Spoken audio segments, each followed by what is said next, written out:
gotta get my drink. Yeah, you do. Welcome back to Zen Perry Project, everybody. Today we have a very, very special guest. I've been following you since I lived in LA like 11 years ago. Oh shit. Um, yeah, Tristan Shone of Author and Punisher. And thank you so much for being on the show. Thanks for having me. Yeah, Yeah. nice to be here. Nice to meet you. Yeah, nice to meet you as well. So are you currently in San Diego and you're in your spot? I'm in my spot. I'm in San Diego. We're just sort of recovering from this whole flood that we had. Slowly, hopefully get back into the studio this week so I can practice for the tour coming up. But Yeah, so I mean we might as well just get into that. I mean, you guys had some pretty substantial flooding just happen. yeah, yeah, we had some crazy rains. I mean, we've sort of been having them the last 5 years. Yeah, so it got kind of crazy, and we had this happen a while ago, but last time it was because the drains in the city were blocked um, by some construction like sandbags, and then this time it was actually just that the city did not manage like clean out and stay on top of the drains. So they weren't draining all across the city in these sort of neighborhoods, and so a lot of houses, a lot of businesses flooded. Ours was about waist deep. Wow, that's that's insane. Yeah, it sucks. But you put up a good GoFundMe, which I know you mentioned in that you know not somebody usually likes to reach out and ask for help, but your fans showed up for you. It looked like, and that's great to Yeah, see. yeah, they showed up, and then I sort of turned off, and hopefully more so, I needed to replace some gear. Luckily, I didn't lose any of my actual instruments or some of the stuff I tour with. It was mostly just the practice studio stuff, like my speakers and some cabinets and some amplifiers. So yeah, I'm pretty good there. So hopefully, I'm thinking Wednesday through Monday, I'll be able to get some rehearsals in for the tour. All right, what does a rehearsal look like for you? Just going through the songs. I'm assuming I imagine just a one man band in general, but like yours especially. Like, how do you imagine that you're performing in front of people? What does that look like for you? Do you already know what your set list is going to be like? How does that work for you? Well, yeah, I mean, we sort of work out. I mean, just from being on tour, we sort of worked out. I have a guitar player now, Doug, who's not on the podcast today, but Doug Sabak, he's in Philly. He's actually practicing the songs from his end. But yeah, we like set up the tables. I set up my gear on it. I make sure everything's loud, so it's like I'm performing in the club. Making sure that there's no glitches, that my software is good. Um, and yeah, and then just running through it. Most of it's my voice and sort of playing and remembering the lyrics. I sing a lot more than I used to, so I got to make sure that like I record it and I'm like, is my pitch okay? These types of things. Yeah. But there are some like I need to redo some. I need to solder some new wires, or I need to like replace some cables, at least on the stuff that I take touring. Okay. All right. That makes a lot of sense. Yep. I can imagine. Okay. Here's how I want to do this interview because I basically I wrote out all these questions and I'm like basically it's two chunks and one is just going to be talking about gear as a gearhead and then the other is talking about how you actually write music. So I think we'll just push right into gear because I feel like that's the proper place to go. And we actually reached out on the industrial subreddit and we threw one of your songs up there and people went wild for it. But also Nice. and then we asked like what questions do you have for Author and Punisher. One of the top ones, which I thought was very interesting. For people that don't know, you design all of your gear. You have your background is in mechanical engineering. What is it like traveling around with your gear? How do you pack that up at the end of the night? What does the stack of boxes look like? How does that all come about? I know this is a very nerdy question, but I'm very curious. No, no. I mean that's what I've had to think about like most of the time. Other than the fun part is like coming up with the instruments, but then when you start touring, and the reality of it is that you have to figure out logistically how you can fly to a certain location, and then when you get there, is it feasible, like, and practical to load it in and out of the club every night? So when I first was making the instruments, the beginning they were huge and they were heavy and like didn't make sense, like 300-pound disc, this giant chain, like sliding drum controller that I had. I have a smaller one now that was just 200 pounds, 300 pounds, giant steel tables that I welded. It was this sort of idealistic approach. And then a huge sound system, like all the speakers and all the amps. And, I used to play shows with that. But, I was also playing DIY venues that rarely had, proper sound reinforcement. So like bringing all that shit every time, and I come across other musicians now who are doing a similar thing, and the tendency sometimes is to say like, chill out, just take, but fuck that, like I get it, I get why they're doing that, like that's their expression of like, hey, this is my vision and I want to do it here, and then eventually they'll get burned out on that and they'll pare it down.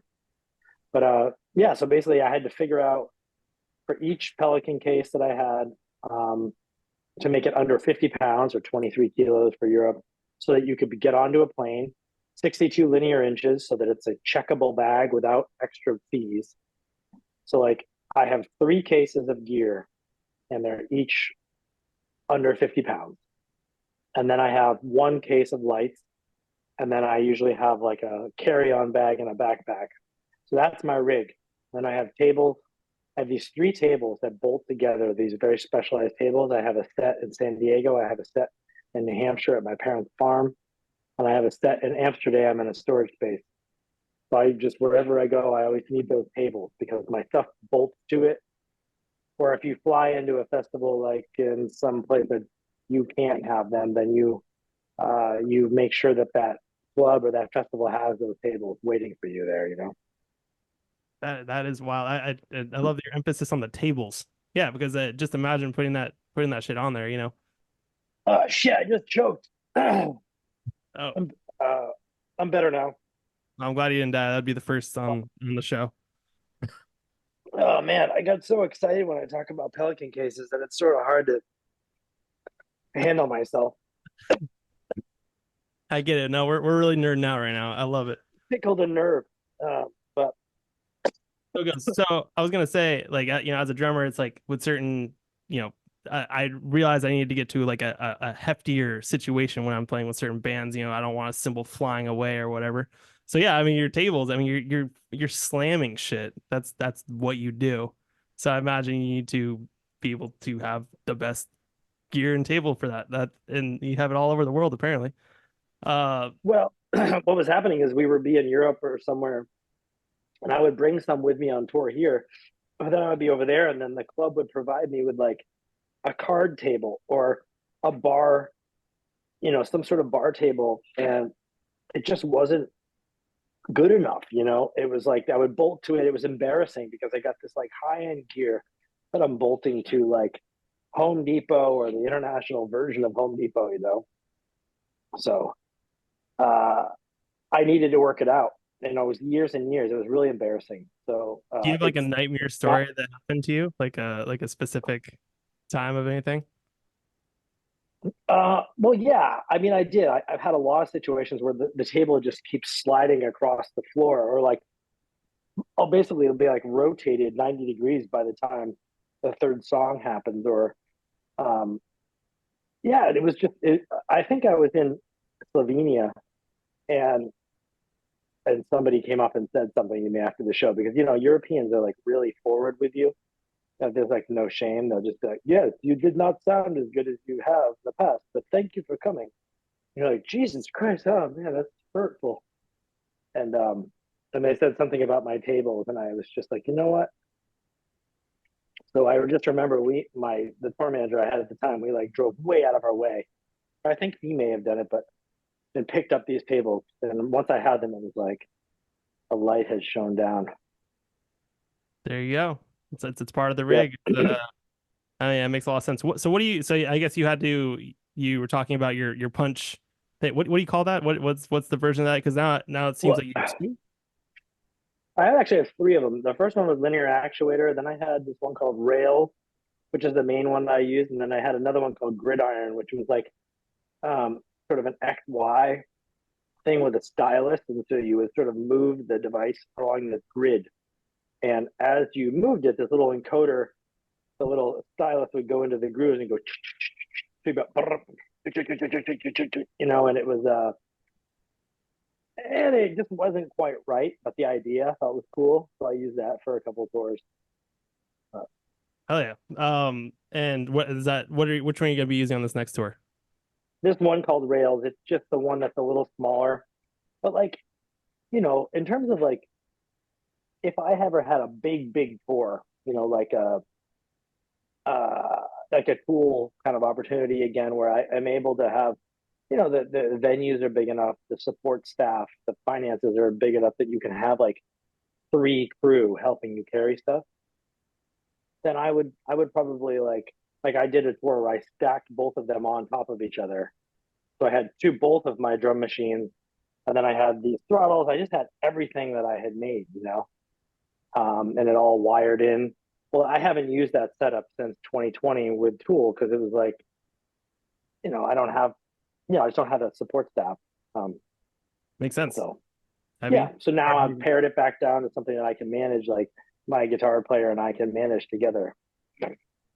when okay, who inspired you like first? Was there did you I mean this you're truly a unique person. There's nobody else doing what you're doing as far as I've seen, at least not to your extent. Who do you think inspired you most in terms of like industrial sounds and maybe even equipment if anybody like comes to mind like Well, let's see. So, in industrial sounds, it must have, you know, it's probably like mid '90s. I'd say like Godflesh, Justin Broderick, and Ministry, maybe Sepultura to some extent, and Neurosis. His Hero's Gone. These sort of bands that were heavy and like at least Neurosis and Sepultura had like other instrumentation, whether it be like different types of drums. Neurosis used a lot of electronics and sampling.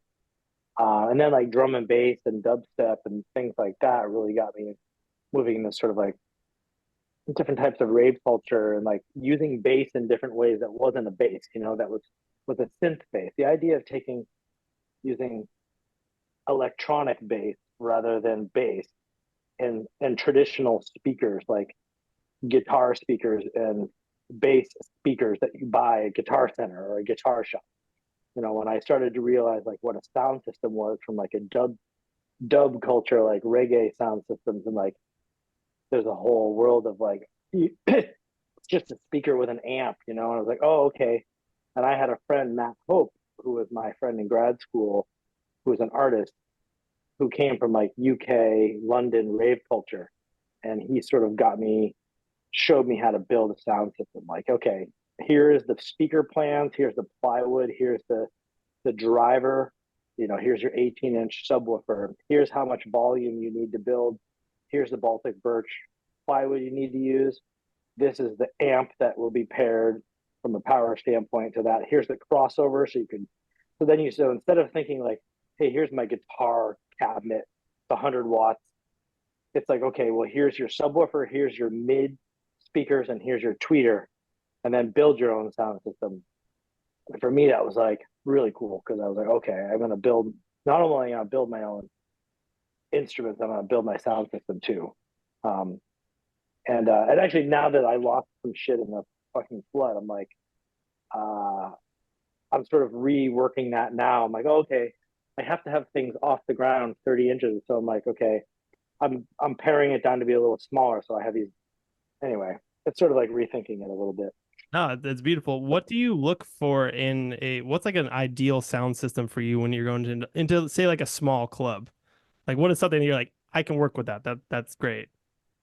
Well, I mean, the easy thing to say would be like you know, a Function One or one of these sort of flashy techno brands. But to be completely honest, like from a sound standpoint, like I really like sort of the older sound systems that use the really heavy components like EAV or like in Europe like DB or this other one L Acoustics, but like the really old ones like that are just these really large subwoofers, and then these like mids, these big cabinets that have been spray painted a bunch of times, and they're covered in dust, and you can just tell that like they've withstood, like they've been through many people sort of keeping them up, and sort of like over the years they've tuned it to the room, you know. The worst is when you go into a place and you see like a brand new like JBL or QSC sound system. You know it's going to be crap. You know, it's a real bummer. You're like, oh fuck. Um, I don't know, or like a sound. Yeah, I don't know. It's just the old. That's a great answer. Yeah, No, yeah, I love good that. enough right there. Yeah, no, I get it. I'm working I work sound for like Broadway theaters right now, so Oh, okay. um Mhm. kind of going back to your rail system, how many MIDI sends do you have coming off of that thing? Going I to just have one, so Ableton. yeah, I just use Ableton. We're it's a USB MIDI device. It shows up in my Ableton as Rails, and I have 8 buttons on it. And so as I slide it, this encoder, linear encoder, back and forth, I have 8 buttons. Depending on which combination of buttons I'm pressing in certain zones, I'm triggering different notes. And you also have, you can calculate how fast you're going, so you can have velocity sensitivity in there. Yeah. Um, I also can use that linear motion almost like a knob. So when I turn that on, I can run this sliding motion. I can turn a knob so I can have like a reverb effect go on like a cymbal or something, to sort of give you another layer of, yeah, make it feel more organic. But it's still only one MIDI send. I for some reason in my head I was like, you're getting Yeah, something off of like the clicks on the bottom, and no, but it is just one MIDI send with all the velocity and all that. That's great. yeah. I just map it to one. I just map it to one drum rack. So kick, snare, closed hi hat, open hi hat, crash, china, toms, So it's just like a and keyboard, like and any yeah, other. It's got everything off of. Huh, shit, it's yep. more simple, and that makes a lot more sense than I was overcomplicating it in my head. Um, Yeah. do you have any tips for like okay, so for anybody with any sort of instrument that especially when they start programming, do you have any tips for programming an instrument to get the proper sound in your head out? Is there anything that you kind of look for?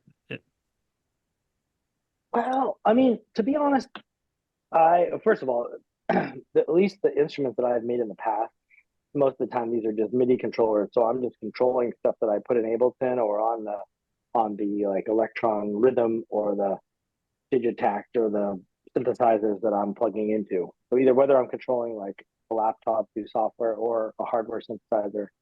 Um, so that's just up to you, and that's one of the reasons why I like controllers and why I like VSTs in some ways more than complex setups of or analog gear, is because I like to get the ideas quickly.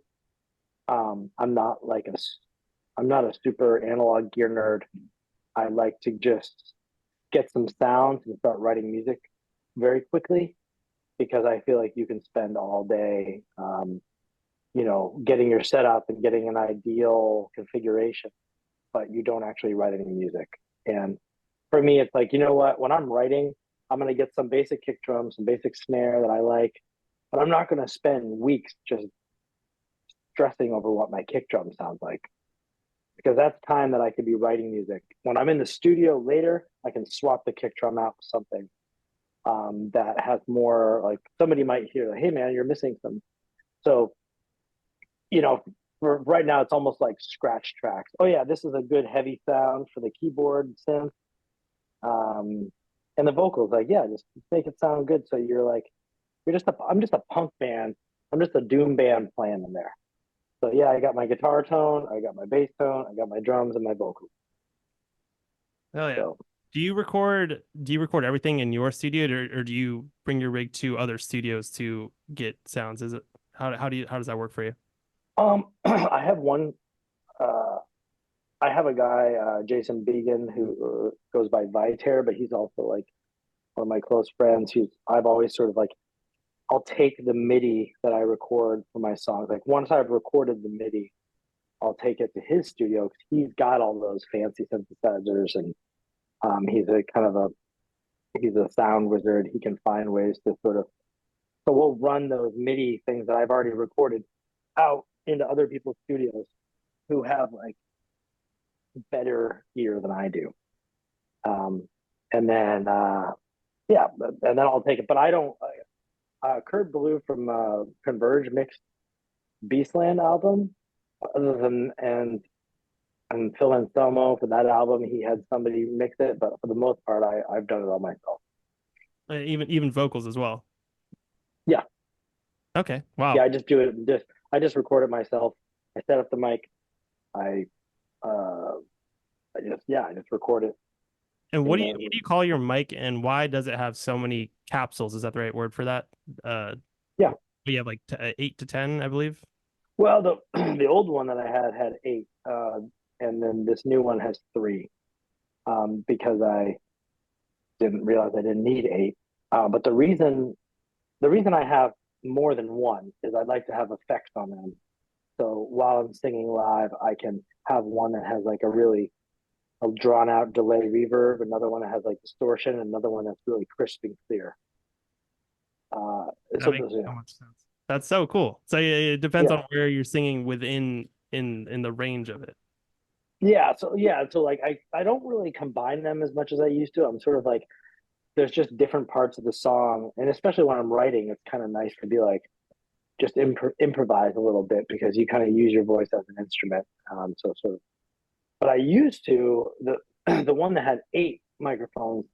Those were MIDI controllers, so you would sort of like blow into them, and they would trigger a sound. So you would output a note or control a CC value.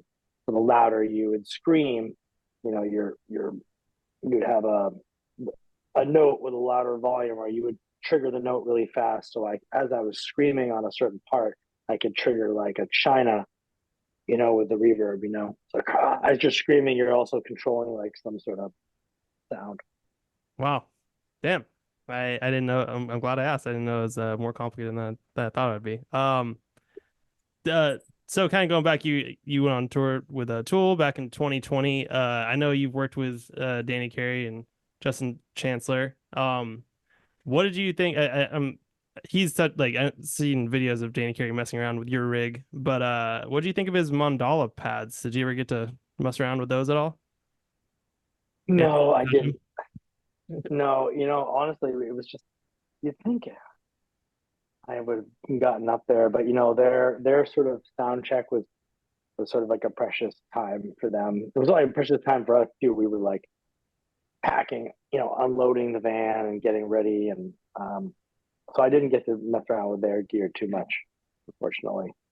It's all right. And the whole you guys came together, it was like over like course of like 4 or something like that years of different instances happening, but they obviously liked your sound. Must have been a really cool experience to go on tour with them. We just saw them at Madison Square Garden, which they haven't played at in a while. But yeah, I mean, you're a logical step for them, like opening up for them. Like your guys' music is, incredible. So, thank you. It was really cool. Yeah, I bet. You ever still talk to those guys? Yeah, we Justin and I talk about soccer because he's football. He's a Chelsea fan, and I'm a Liverpool fan, so we sort of have texts about that, and we did talk about gear a little bit here and there. But I actually know Danny Carey's his wife and her sister have had a festival in Portland called Stump Fest. It's sort of like a doom stoner fest, and so that's how I met Danny, is through his wife Ryan, who throws the festival. So I sort of stay in touch with them because I knew them before I met the Tool guys. What was it like when you were first starting out, when you first had the vision for Author and Punisher? What did people think about it when you were like, I'm gonna do an industrial solo project? Was that what you said to people? Was that how did this first happen? What were your first gigs like? How did this start? Yeah, I mean I think it was just that I had some bands. I had this band called Falker that was in Albany, New York, when I was in college. We did pretty. I thought we had a nice little run there. And when I left college in 2000, 2001, I moved to Boston, and that band sort of broke up. And then I started a new band. And when I went back to grad school in 2004, that band sort of broke up. And, just the sort of that process of starting and stopping and all the work, and you really get yourself so committed that, I wanted to have a little bit more freedom and flexibility. And really the only way to do that was to sort of be a one man project. And I always liked the drum machine. At least this SR16 is what I used to use just playing guitar. So I was like, man, I really like that. And so I sort of wanted to do that again. And I had this game Author and Punisher that I was going to use. And I sort of kept sort of floating that idea. And people were like, eh. And when I got back to art school, after being an engineer for a few years in Boston, it's like a time of creative freedom. You do whatever you want. And that's what I did. I was like, I'm going to do this. So that's when I built the sound system. That's when I built the throttle, and I was playing guitar along with this computer. I programmed the beats on the computer at that point. I wasn't using a drum machine anymore. I was using Reason and then Ableton with Reason. Yeah, and that was it. I was just like, I was hooked. And so my first concerts were actually in the art department. So like at UCSD, University of California, San Diego, they were like on the grounds of the art facility to other artists who weren't into industrial metal. They were just like art kids. And then I started playing in town. I think the Casbah, the Che Cafe. And then I had a guitar player for a while, and he also played drums for a little while. And then I had a bass player for a while in like 2007. And then we went on some tours like up on the West Coast and did mostly like noise warehouses and things like that, DIY venues, no booking agent for I think till maybe like 2010 or 11. So that was Did you? it. I played the Shake Cafe. That was good times back then. That's a fun little spot. I love that something Yeah. like that exists. For anybody who has not Yep. checked that out. Yep. What did you? So Did you think you were gonna be like a band? I mean, you obviously liked it, and you were bummed that these other bands were starting and stopping. But did you see like this was like the natural trajectory of you? Did you expect Author and Punisher to turn into what it is currently? Well, I always was really driven to make it something more than a experiment. I always was pushing hard to make it something that would stretch as far as I could take it. So yeah, I I was absolutely driven to make that happen. So I'm now like I guess I'd always tried to have multiple members at certain times, but it just once you start writing the album and getting into it again, it would be like other people's schedules are like difficult, or we'd have a few practices and it just didn't really click. For What? some reason on this last album, oh yeah, go ahead. No, you got. Yeah, for some reason on this last album, having my manager at the time, Phil Scrosso, who also plays guitar and As I Lay Dying. He's not my manager anymore, but we're still, good friends. He wrote some guitar parts, and then he just wrote a bunch of guitar parts for the whole album. But he couldn't tour with me, so that's why Doug stepped in, and now Doug and I are writing a new album together. Okay. How's So, do you have any ideas of when that album may surface? but I think it's going to come out next year sometime. Um, but we're working on it now. I've got maybe 4 or 5 songs sort of started, um, and I think it's kind of cool to have the guitar be sort of. When I wrote the Crawler, I didn't know there was going to be guitar on it when I wrote the track, so the guitar was kind of doubled what I did and also played lead and melodies. But I think this time I'm going to have the guitar play a little bit more of the meat, and I'm going to play more like a bass player. Sort of, the guitar is going to be a bigger part of the sound, but a little bit more industrial metal, like proper metal. Um, so And I think, was Doug who toured with you last year? yeah, Awesome. So it's working out. Yeah, You got band members now again. It's awesome. yeah. Just we pondered the idea of a drummer, but A, I don't think I can afford it, and B, then we have to get an extra hotel room and personnel. See, it's like it's not just the musical side. It's like you gotta I deal would with another also person. say, I mean, you do you know what you're doing, but also like a big aspect of your show is you playing that drum, like making the drum sounds.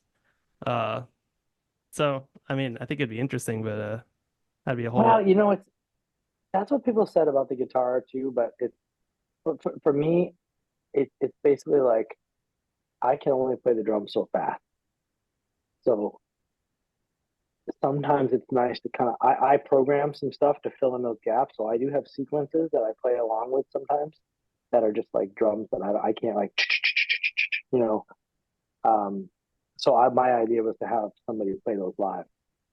So to basically have somebody playing like pads but I backed off. You're like, nah, that makes sense. I mean, it's always a work in progress. It's always something it's your artistic vision, and wherever it goes, it ends up. So that's natural for you. Yeah.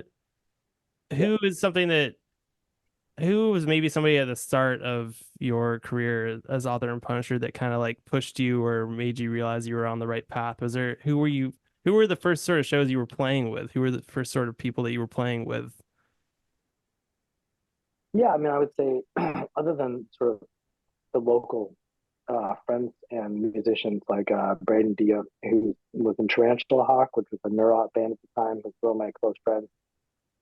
He's the one who connected me with the West Coast booking agent. He connected me with David from Neurosis and the whole Neurosis crew. Um, the guys from the Locust, Gabe Serbian, who's no longer with us, rest in peace, Bobby Bray, Justin Pearson, then Rob Crow from Pinback, who's another San Diego guy. Um, yeah, just sort of like the low. Oh, and a big part of it was Joe Preston from Throne, another ex Melvin. But he had a one man project called Throne, and that was a huge influence because he would play solo, and I tried to open for him. I think I opened for him a few times, and his stuff was amazing one and big influence. Big, yeah. I hope to see him play again. He plays sometimes, rare shows. Hell yeah. Hope so as well. So obviously, you know a lot about mechanics. Went to school for it and all that stuff. Did you ever kind of like get into music theory as something? And do you see like the mechanics of how music works? And is this something you think about when you're writing it all, or are you mostly just like just trying to get the sounds in your head out? What does your writing process look like? Writing process is very exact and not there's no theory involved at all. It's all sound. I pretty much just out of repetition just go down to the studio and I'll record what I play so I can remember. But I just jam and just play until I find things that are powerful and melodic. And I really like to find chords that really rumble. Like I would say like sometimes I'll try to think of a riff in my head and I try to translate it. Like I'll write it sort of like in the shower or driving or running or something. But that doesn't usually work. I have to be in the studio sort of like writing and left hand doing whatever and right hand playing the drums. Um, and then just go down and keep writing and eventually over a few months I'll have like 10 songs or something. And do you record right into Ableton? Is that how you kind of like record your stuff, or? Yep.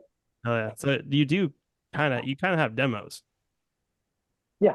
Yeah, I mean that's I'll just eventually I'll say this song's done and I'll record it and then I'll move on and then 3 months from then I'll just go back to that recording and I'll just put that right into the and then start replacing the tones and I'll reamp so I'll use some digital stuff and I'll reamp some of it out through speakers and mic it. Um, and then through that process, sort of figure out like what's going to work live, like, okay, so live, this should sound like this. So then I'll sort of mess around with my my because you can't always like bring 6 amps with you, so I try to like use a neural DSP plug-in for the guitar tone, um and and stuff like that. Cool. And Yeah. you mentioned earlier where do you ever like build the sounds that you're actually like triggering through your setup, or are you just shop around for different things you find online? How does that usually work? Well, I mean, I'll use like I for my main tone, like when I hit my keyboard or I slide this like mini rack or the throttle or something, that is usually made up of like 5 different tones. So there'll be like a sub bass that's like a 808 super bass hits the subs, so I know that I'm like 30 to 90 hertz or something, and then I'll have a sort of like really rugged sawtooth that's a little bit higher, but is digital. That's very like synthy, um, but very panned, like very wide. So those 2 things, and then I'll add on top of that like maybe 2 different guitar tones that are sort of like synths that are played through a guitar sort of emulator, cab simulator, like neural DSP, like through like Gojira or like some other thing, and I'll pan those wide.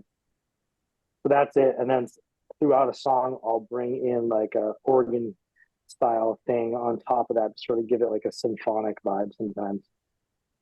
Who do you So think it's kind of a stack up. Yeah. who do you think has great sound design? That's something that you maybe if you're like A Bing your track against something else. Who's somebody that you're like very very impressed by, or just always like a go-to as far as like sound like, because you're talking a lot about panning and stuff like that. I'm just curious to see. Yeah. Yeah. I mean, I'm trying to think the sort of albums that I would put on as sort of like a yeah, that's a really good question. I mean, I think there was like that. I remember listening to Chelsea Wolfe like Abyss. That's why I wanted to get Kurt Ballou to do my mix my record, because I really liked how he mixed the sort of organic guitar tones with the really electronic sub bass, and I thought that was cool. I really liked the way that album sounded, and he mixed that album. And um, yeah, there's also like bands like Weed Eater or something like that have these sort of singular sounds that no one else has. Like they have a vision of the way that they want it to sound. Every time I see them live, their the way their records sound. I guess that would be the guy who did that. I remember his name. I should know this, but and then like this band Spotlight. I think Mario recorded those himself. I think, but those albums, the way the guitar and the bass sound, are just like so huge. Um, really, really heavy, and the way the vocals kind of sit in there in like this sort of delicate way. I really like the way his stuff sounds. Oh yeah, and we're gonna be seeing Health next month, and we're gonna be seeing you next month as well. But yeah, Nice. I can't wait. It'll be my first time. Michael here, producer, he's seen you before, but yeah, Yeah. I asked the last question because I like some of my favorite like sound designers are not necessarily music that like I listen to as like a that makes me feel really good, but I just like when you put on headphones, you're like, holy shit, this is like there's something so special about the way they make something sound in your head, and I get inspired by that, and it's something I'm always trying to emulate when I'm making my own stuff. How did how would you say the juxtaposition between your music and Portishead's Glory Box go together? Because I thought that Yeah. was such an interesting cover for you to do. I love that song, and your interpretation of it is incredible. Um, Thanks, man. how do you think Author and Punisher and Portishead, anything that you get from them for your music as Well, I inspiration? mean, you listen. I think Portishead is just. I think when I first heard them, it was, I think I was hearing them in like the mid '90s, and also coupled against the sort of dark bands like Neurosis, like the sort of vibe, the slow sort of melancholic vibes are very similar. Of course, they're coming from different worlds. The but I think a lot of the like sort of motions are the same. And so if you listen to those blues riffs, especially on that song, it's just like it's just like a blues run. I could see um yeah, I can see like Weed Eater playing it, although they're more like having, yeah, it's a little bit more fun. I would say Portishead like fun, but I would say like it's a band that would play that kind of riff, maybe like Yob or something, um, or Elder or Monolord or one of these sort of doomier bands. That's what it is. And but without the sort of like goofiness of like a marijuana stoner band, something a little bit more serious like Godflesh or Neurosis. And that's what I feel like Portishead is. They're like the doom metal of like rave culture, you know, of electronic music. Like lounge doom metal. Yeah, it's just, and the new Chelsea Wolf album is very Portishead. Like it Okay. should dial back the sort of gain and the distortion, and her voice is even. They took off some of like the reverb. She's a little more present, and it sounds. It's cool. It's cool. It's got those sort of dark electronic Portishead vibes. I gotta check that out. I'm excited. No, that'll be Yeah, my thing after this just interview. came out. It just came out. It's a really good album. It's exciting. So. All right. Well, I definitely gotta check that out. What going into something I guess a little bit heavier esque. What you write a lot about some dark esque topics. How do you go about your writing process, and how do you feel about the worlds and music and people connecting? What do you write your lyrics about? Any and all thoughts that come to mind. You can talk about a certain album. You can just talk about your general writing process. What goes into your lyric writing? Yeah, I would say Beastland was general. Beastland, like from Beastland to like from Milk and Honig, there was a very more ambiguous sort of um I don't know, just sort of about like sort of adventure and touring, like um but then into Beastland and Crawler, I think things got a little bit darker. Beastland was definitely more I think I was reading N.K. Jemisin, sort of a fantasy sci-fi writer, and it was this, sort of it was sort of like Earth in the future, apocalyptic times, um, races against each other and things like this. And so I was sort of like writing from that point of view. And then Cruller was definitely like we were in the pandemic. There was all these like survivalist maniacs that were like um, sort of that we had these like you know the George Floyd, the summer of George Floyd and the pandemic, and everyone was like, the right wingers were all just like getting their guns together, and so for me, it was this juxtaposition of these two things. And for me, the album was very melodic, and it was more about finding ways to, find like beauty and rather than sort of let's put ourselves inside of each group inside of a walled fortress and survive on our own. It was more like coming together. So it was supposed to be a little bit more uplifting. So you can hear it. I feel like in parts of like Drone Carrying Dread and Maiden Star, those songs were a little bit about like that topic. Yeah. So I promise I'm not going to write about the apocalypse on the next album or anything. I'm going to do something completely different. I'm done writing about this topic. I you It's know too cliche for doom metal. yeah, that's fair enough. I think as just me being in the artist world and you as well, it's a very topics are like that are very heavy right now, and it I think I had something happen just in this last week where I'm like, damn, I'm just thinking about the end a little bit too much. I'm like, I know. you just gotta enjoy it, I mean, of course I love dark music and always will, but it's interesting to think of like where we're at right now. Like, I don't know if you saw that trailer for that movie that's coming out called Civil War, and it's like Yeah. it looks so intense. Like, and it looks so spot on for like where people think we are at right now. Any thoughts? Yeah, I think there's sort of like a prepper culture and survivalist, because I do have those tendencies. I do think about those things when I was young. I love those movies. I love the idea of like, oh, we have to survive off the land, like the end of the world, like Mad Max. And I love playing Last of Us, the video game, like my favorite game.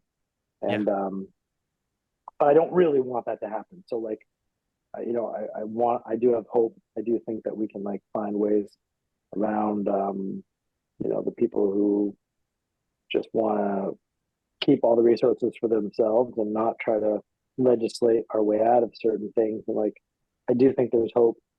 So anyway, Yeah, I agree. I mean that's in general why I like to be in, music and art is because it's generally about bringing people together, despite yeah, whatever it's about. It's that we're not trying to hurt anybody. We're just trying to freaking jam out and connect and have a few beers with our friends. That yeah, yeah, there's a lot. Michael's saying there's a lot of hope in dark stuff as well. It's you can always, you know, for whatever that's worth. Yeah. yeah. Dark. Even though it sounds dark, it's sort of like it still feels good, and makes us feel better. So Exactly. Yeah, you feel understood, and that's important right there. Because somebody else is yeah. doing this. How are you received in different countries? I'm always curious to ask people this because whatever type of band they're in. Who do you think like maybe gets you the most of anywhere you've toured or and who maybe doesn't or any thoughts on this topic? Hmm. Yeah, I mean, I would say, yeah, there are definitely some places that sort of, I would, definitely, in England and like Scandinavia, I think I connect with people a little bit more. Um, these sort of places where it's not, for some reason, I mean, I live in San Diego, it's like beautiful and 70 degrees all the time, but for some reason in these places that it's not light very long and it's sort of grim. I think people relate to the music somehow. But like, I would say like places like that's a little bit nicer and a little bit more like affluent. Um, it's weird how I don't want to name any specific places, but like there is something you said for like people are a little bit more used to constantly having every type of music and um, it's sometimes just nice to go somewhere where people really appreciate the fact that you came across the world and they're not just seeing everything and they're coming in for a second and being like just sort of asking like, oh, why didn't you bring those other things with you? Like, oh, you didn't even bring that instrument. And you're just kind of like, oh man, I'm exhausted. It's so hard just bringing this stuff over here. Like, why didn't you bring the wheel So that's thing? a little frustrating. Yeah. That's funny. So What's I guess what's next for you? So you're probably releasing an album. I guess you said later this year or next year. Um, yeah, we're gonna start writing. I think we're doing a session in April and then in July. I'm hoping. Uh, but some new gear. So uh, I've got. We're going to this thing called Super Booth. My company, Drone Machine, which is basically this company I've started to make these instruments. Not exactly what I use, but similar stuff. Um, so we're going to be going to this synth conference in May to present some of the things we've been building, and like this new microcontrollers and so the brains are a little different now. Like we've worked on a circuit board for a long time. It makes its own sound, so it has a little synth engine in it. Um, Better MIDI control output, modular synth output. So I am going to build myself a new one of these drum controllers that's using the same engine. So the next time I go out after this year in 2025, I'll sort of have some new stuff. that's really cool. So so the idea of this is that you will be selling, right? I guess your Yeah, controllers people. That's yeah. awesome. I have a team of people. I have some software folks. I have another synth guy. I have another mechanical engineer who are helping. We're all sort of working together um, to build this company up. And you can go to dronemachines.com and sort of see. We worked with this artist, Arca. She's a electronic artist who's like worked with Bjork and Kanye West and produces amazing stuff. I worked on a big show of hers and made her some instruments. So I like the idea of building instruments for other people for a litof bit. So, That's awesome. And because yeah, probably gives you a new framework of like what do they want, and then yeah, gives you new ideas. Kind of going quickly back to what you said earlier, like so we're from Encinitas. Yeah, I nice. think it is funny that a band like yours coming out of like sunny San Diego. What do your I neighbors think know, of you rocking your stuff? Are you friends with them? man. Yeah, neighbors are cool. Yeah, The last neighbors were big Tool fans, so they were sort of stoked about that. But I mean, it doesn't really come up, to be honest, that much with my neighbors. yeah, They sort of know. We talked about it once, the fire pit, and that was it. Um, so, but yeah, family. I think my brother and my parents might come to the show in Boston because that's close to where they are.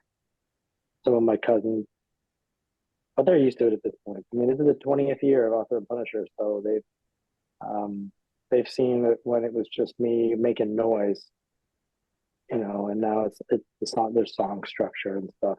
And I've stuck with it. So they're like, "Geez, we didn't think you'd stick with it this long." You know? yeah. I can imagine that. I feel like anybody says that to any musician, but like you're like, no, I'm gonna do this. Like, Yeah. What else am I gonna do? I'm 46 years old now. It's just like I'm not gonna stop.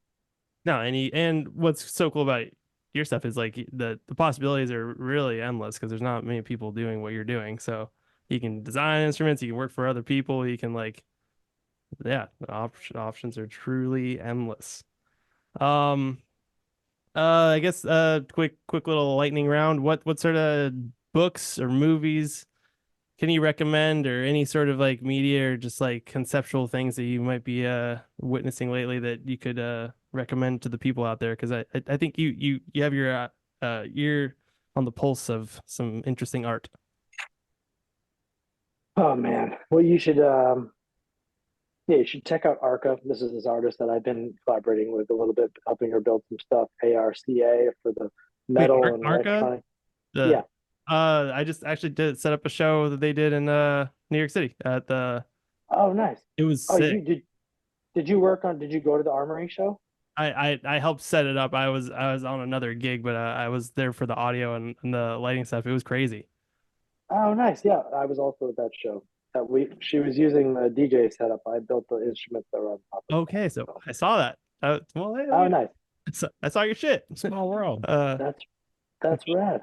Yeah, yeah, Arc is rad. Yeah, yeah. So just a cool artist that's sort of very dark and from a visual standpoint, like really amazing production. So I think it's worth people checking out.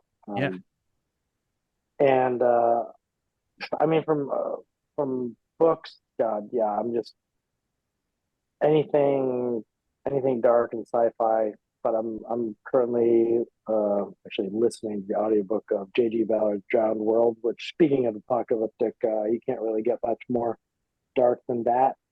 Um, uh, the you mentioned Chelsea Wolfe. Yeah, it's Yeah, Chelsea Wolfe's new album. I can't think of the name of it right now. Yeah, Spotlights I absolutely love. Um, I'm Yeah, video games. I just played Diablo, yeah. Elden Ring. Playing Assassin's Creed Mirage right now, just sort of keep me. It's just a little bit. That's a little bit more mellow than Elden Ring, so that's keeping me a little bit more on the. Just I'm a little chilled out just playing that game. Nice. So There you go. uh, Love to hear it. Yeah, it sounds like yeah. I mean, you surf and you go on runs and you make your music and you got seems like you got pretty sick life in San Diego. Love yeah, it. man, I love it. Not for you. I love it. I can't. I'm actually looking forward to going playing some shows right now. I got a lot of work to do this week to get myself ready for that. Yeah. So yeah, speaking of which, going on tour, you're going to Cambridge, Quebec, Toronto, you're going to Michigan, you're going to Indianapolis, and then we're gonna see you March 3rd at Saint Vitus, one of the best venues in the world. I can't wait for that. And then you're gonna be going over the pond to Italy and the UK. This is gonna be awesome. Summer. Yep. There's got some festivals. We're filling those in right now. So yeah. Yeah, that's gonna be in August. Yeah. Yep. All right. Anything else you want to mention? I mean, dude, thank you so much for doing this. I've been a big fan of Yeah. yours for a long time, so this has been a complete pleasure. But anything else you want to mention to the fans or anybody else out there listening?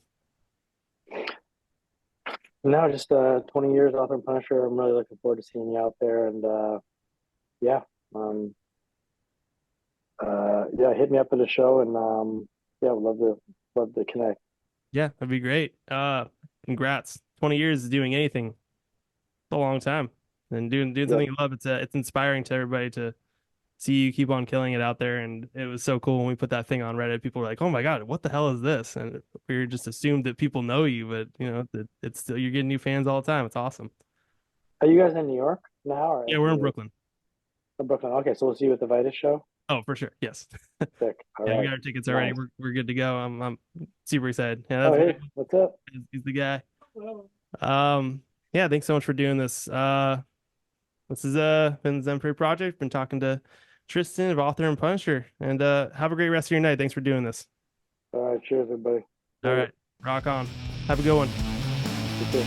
Hey, for the love of God, please subscribe to our Patreon for like $1 a month. That would help out a lot. Podcasts are, fun fact, really expensive to run, and I really enjoy doing this. So if you want to keep on seeing stuff like this, help me out. Also, like, subscribe, do all that fun stuff, and I really hope you enjoyed it, and we'll see you next time.